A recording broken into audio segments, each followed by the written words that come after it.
I'll be honest, most people completely butcher the 80-20 rule, the idea of Pareto's principle, which is 20% of the tasks that you do give you 80% of the output.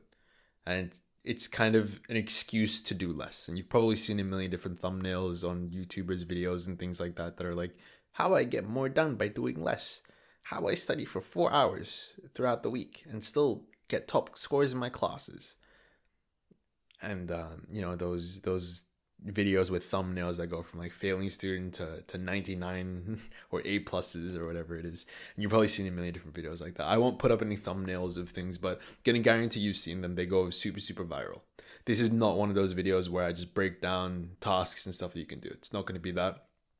I'm going to tell you the actual truth about 80-20 rule that no one else really talks about because it doesn't sell, because it is hard to accept, because in order to understand what the 20% is, in order to figure out what the high leverage tasks are, you need to put in 100% of the effort. You've probably seen a million different YouTube thumbnails of people going like, oh yes, how do I get 4 times more done by doing like 4 times as less? Or how I get, from 22% to 90% completely, by studying less. It's like, sure, that works.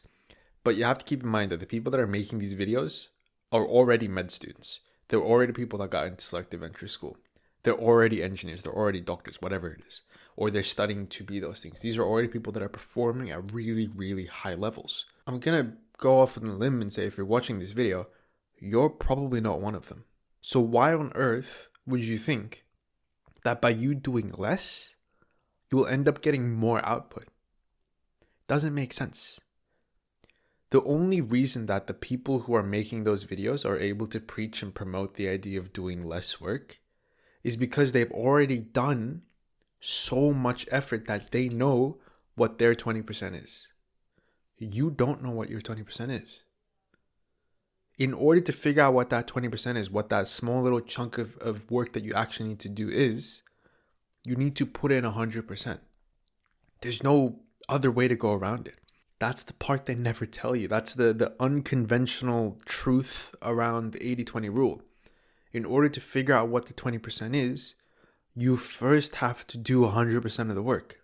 You only discover what the high leverage 20 is by doing 100. You don't just start from 20 off the bat. You start by putting in as much effort as you can and then figuring out what works and what doesn't. Because different people have different high leverage outputs. All these productivity YouTubers, these gurus, these online entrepreneurs, every single person is going to tell you to do the shortcut because that's what sells, right? If I just told you like, oh, in order to become a millionaire, you need to outwork every single person and you have to consistently be putting in effort and show up every single time, which means long hours, which means you might not get weekends, which means you might not get holidays. You have to consistently show up. That doesn't sell. Everyone wants to sell you like, oh, hey, here's how you become a millionaire within 6 months. Here's how you double the customer base of 2 months. A lot of study people are like, oh, here's how you get like the results by doing less. It's like, cool. But in order to do that, you have to first be doing the work. I'm gonna guarantee you're probably not doing the work already. Anyone who builds anything real, anyone who actually makes progress in their life, they don't start with the 20%. They grunge, they force themselves through every single task. They force themselves through doing so much effort and then they cut back. That's the truth. It isn't just we start doing the higher leverage tasks. We figure out everything that works, everything that doesn't work, and then we just stick to the things that work. We go through iterations, we go through tests, we keep doing the work over and over again, and then we refine, and then we analyze, and then we review, and then we see what works, we see what doesn't. Every single human being on planet Earth is unique. Why do you think that someone else's 20% is the same as your 20%? Doesn't make sense. Different people study in different ways. There's no one glove fits all. There's no, this is how you go about doing it. For me, every time I get on my phone, I get distracted. So in the first few hours of my day, I literally don't check my phone because I know for a fact if I go on my phone, I will probably go through like Instagram or TikTok and just go through my messages and my emails, and I'll waste a bunch of time. For other people, their first thing when they do in the morning is they genuinely just check their emails because that's their 20% task. While they're in bed, while they're still waking up, they check their emails, right? It's not for me. It doesn't work for me. Some people, it works for them, right? So I'm not telling you like, oh, here's exactly what you need to do, because you need to figure it out yourself. You need to figure out like, what's the 20% that actually gives me so much output? What's the 20% that gives me so much of the work and the effort? Because I can't tell you that. No one else can tell you that. You have to figure it out yourself. If you watch a video and you think it's unrealistic to do the things that the person in the video is telling you to do, then it's probably not realistic. You see these routines of people waking up at like 4 a.m., 5 a.m., and you're like, I can't do that. Fantastic. There are people who can, and that works for them. Personally, for me, I actually really like staying up really late in the night, right? My most optimal hours right now anyway are like from 11 p.m. to like 3 a.m., right? That's when I like get the most amount of work done. But I still need to wake up early because my classes in the morning are really, really early, right? I have 8 a.m. university classes. It takes me about 1.5 hours to get to university, so I have to wake up really early. So I can't actually do that 11 a.m. to 3 a.m. or 11 p.m. to 3 a.m. work sessions. So I have to reschedule those things. But if I have completely free weeks, if I'm on break and stuff like that from university, I genuinely like work until 3 a.m., which is not healthy. It's not meant to be healthy and stuff like that. But then I like sleep in a little, right?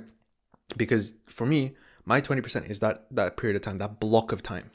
That's what works for me. Probably won't work for you, which is why I don't give like, here's what your daily routine will look, because every single person is going to be different.